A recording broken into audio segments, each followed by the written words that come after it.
Hello dear viewers, welcome to kitchen 20।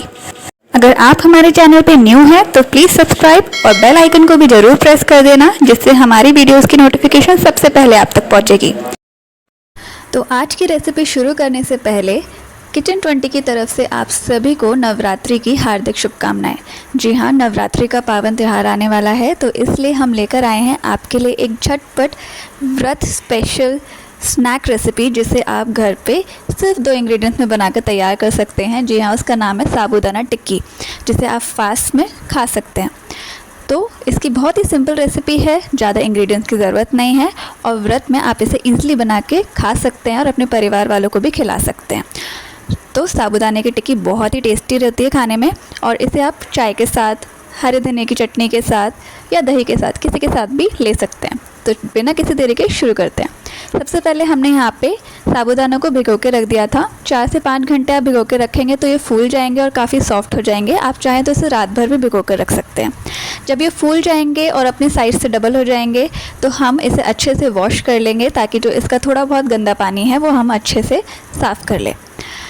तो 3 से 4 बार अच्छे से धोने के बाद हम एक पैन में या एक बर्तन में साबूदाना को निकाल लेंगे, और आप देखेंगे कि साबूदाना बहुत ज़्यादा मॉइस्ट और फूल जाता है और बहुत ही ज़्यादा सॉफ्ट टेक्सचर का हो जाता है, और इसे व्रत में भी हम अक्सर खाते हैं।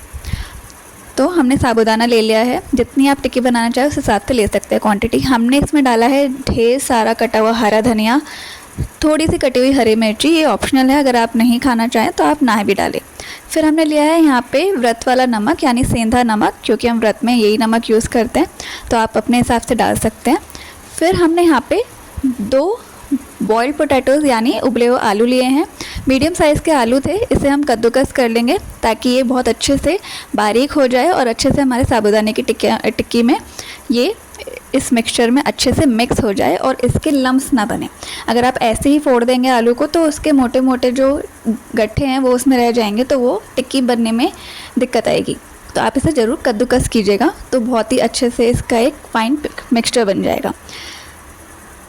तो बस अब हमें इसमें और कुछ नहीं करना है। अब हम इसमें थोड़ा सा आमचूर पाउडर डाल रहे हैं, थोड़ा सा जिसे चटपटा बनाने के लिए। ये भी ऑप्शनल है, अगर आप नहीं खाते हैं, आप नहीं खाना चाहते हैं तो आप इसे स्किप कर सकते हैं। तो थोड़ा सा हमने आमचूर पाउडर डाला, इसे थोड़ा सा टेंगी टेस्ट देने के लिए। बस हमारा मिक्सचर रेडी है, कुछ नहीं करना है। बस हमने एक तरफ कढ़ाई में ऑयल यानी रिफाइंड ऑयल रख दिया है, उसे हीट करने के लिए गैस फ्लेम को हाई रखा है ताकि तेल अच्छे से गर्म हो जाए। और अब हम मीडियम साइज़ या फिर जो भी साइज़ की आप टिक्की बनाना चाहें उतना क्वांटिटी हाथ पे लेके उसे आप अच्छे से हल्के हाथ से प्रेस कर देना और उंगली से कुछ इस तरीके से शेप बना लेना।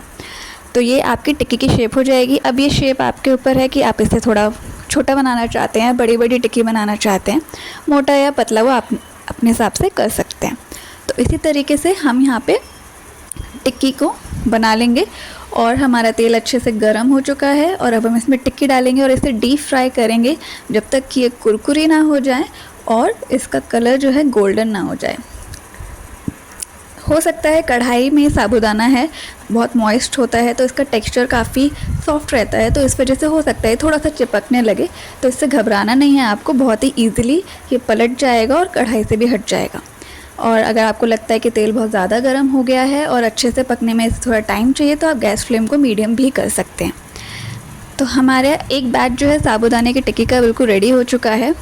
तो हमने दूसरा बैच भी रेडी किया था, लेकिन क्योंकि ये खाने में और देखने में इतनी टेस्टी थी कि इसी की प्लेटिंग कर दी। तो आप इसे ईज़िली व्रत में, नवरात्रों में स्पेशली आप बना के खा सकते हैं, दही के साथ या हरे धनिया की चटनी के साथ, चाय के साथ भी ले सकते हैं। तो इस नवरात्रि ज़रूर ये एक छोटी सी स्नैक रेसिपी जो है आप बना के ट्राई कीजिएगा और व्रत में खाइएगा। Thank you.